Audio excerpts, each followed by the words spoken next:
Turkish-backed militias are stepping up their attacks on Kurdish fighters, who now have no American protection. For 5 years, Kurdish men and women fought together with U.S. troops against ISIS, partners and allies.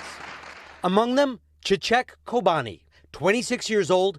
She fought with U.S. forces in some of the toughest battles against ISIS in her hometown, Kobani, in the ISIS capital, Raqqa, where she was injured.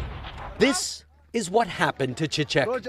A Turkish-backed militia took her prisoner and then posted it online, laughing as they call her a pig, shouting, "Slit her throat."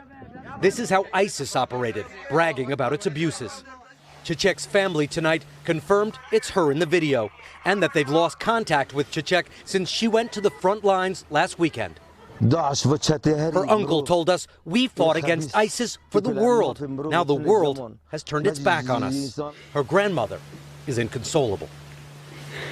U.S. troops are still in Syria, still near to where Çiçek was taken, but on orders not to intervene to help the Kurds. President Trump tweeted again today that American troops' mission is to protect Syria's oil fields. And defense officials say more troops may soon be deployed to do it. The militia that took Çiçek claims it's treating her well. Her family isn't convinced and says the U.S. has a responsibility to help its friends, not to abandon them. Hey, NBC News fans, thanks for checking out our YouTube channel. Subscribe by clicking on that button down here and click on any of the videos over here to watch the latest interviews, show highlights, and digital exclusives. Thanks for watching.